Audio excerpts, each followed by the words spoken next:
كتير مننا بيبقى نفسه يعمل حوض زرع شكله حلو كده جنب سور البيت أو الفيلا، يدي بهجة للمكان وشكل لطيف. بس خدوا بالكم، لو الموضوع ده ما اتعملش صح، الحلم الجميل ده ممكن قوي يتحول لكابوس، رطوبة ومشاكل ملهاش آخر. عشان كده في الشرح ده يلا بينا نمشي خطوة بخطوة ونشوف إزاي نعمل حوض زرع مثالي يحافظ على السور والبيت، وفي نفس الوقت الزرع نفسه يعيش ويبقى صحي.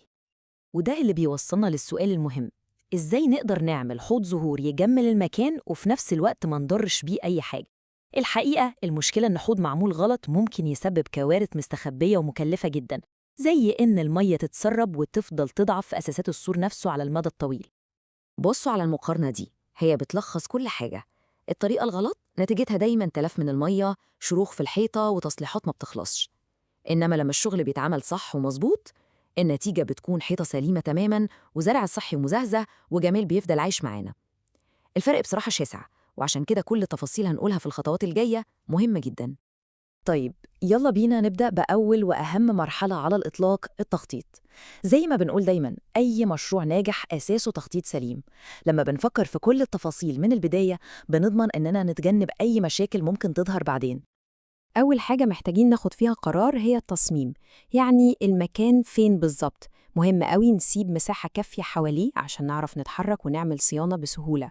طيب والأبعاد؟ المقاسات المثالية غالباً بتكون في حدود من 40 ل 60 سنتيمتر للعرض والارتفاع. وأخيراً لازم نحدد من الأول إحنا هنزرع إيه. هل هي زهور موسمية بتتغير، ولا شجيرات صغيرة دايمة، ولا يمكن نباتات متسلقة هتطلع تغطي السور؟ كل اختيار من دول بيأثر على اللي جاي. خلاص خططنا؟ تمام. ندخل بقى على مرحلة التنفيذ والبناء. هنا بقى هنبدأ نبني الجسم الخرساني للحوض، والتركيز كله لازم يكون على إن الهيكل ده يطلع قوي جدا، والأهم ما يسربش ولا نقطة مية. طيب، نيجي بقى للنقطة الجوهرية. التوصية الأساسية هنا هي استخدام الخرسانة المسلحة اللي على شكل حرف يو. الفكرة هنا بصراحة عبقرية. إيه هي؟ إن الأرضية والجدران بتاعة الحوض بيتصبوا كلهم مرة واحدة، كحتة واحدة متصلة.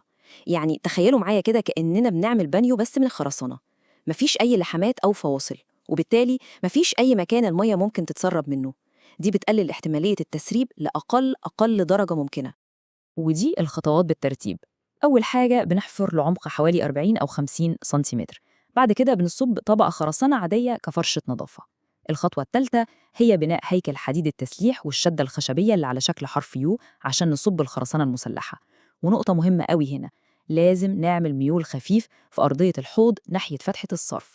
وفي الآخر خالص بنعمل طبقة لياسة أو محارة بمونة أسمنت قوية، وبنضيف عليها مادة عازلة للمياه. ودلوقتي وصلنا لأهم خطوة فنية في المشروع كله، الخطوة اللي عليها كل الكلام: العزل والصرف. دي مرحلة الحماية الأساسية، دي اللي هتمنع أي رطوبة أو مياه إنها توصل للسور اللي جنب الحوض. هنا بنستخدم مواد عزل كيماوية محترمة زي سيكا 107 على سبيل المثال. المهم إننا ندهن وشين على الأقل، ولو 3 يبقى أحسن، على كل السطح الداخلي للحوض من أوله لآخره.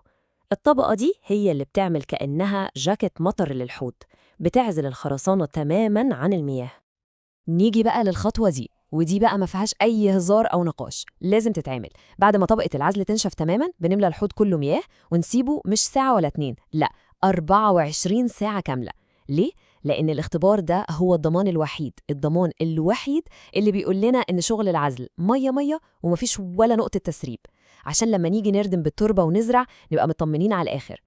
نظام الصرف مهم بالظبط زي العزل. بنحط ماسورة صرف مخرمة قطرها 2 بوصة على طول أرضية الحوض من تحت. وظيفتها إنها تلم أي مياه زيادة وتصرفها بره. وعشان الخروم بتاعتها ما تتسدش من الطينة، لازم نغلفها بشبك كويس. النظام ده هو اللي بيمنع إن المياه تتجمع عند الجذور وتموت الزرع. تمام كده، خلصنا أصعب وأهم جزء. دلوقتي وصلنا للمرحلة الممتعة بقى، مرحلة الزراعة نفسها. هنا بنبدأ نجهز الحوض عشان يستقبل الحياة اللي هتنمو جواه. سر نجاح أي زرع هو الترتيب الصح للطبقات جوه الحوض. بنبدأ الأول بطبقة زلط صغير أو كسر طوب بسمك 10 سنتيمتر، دي عشان الصرف. فوقيها بنحط طبقة رمل خشن برضو 10 سنتيمتر، ودي بتشتغل زي الفلتر.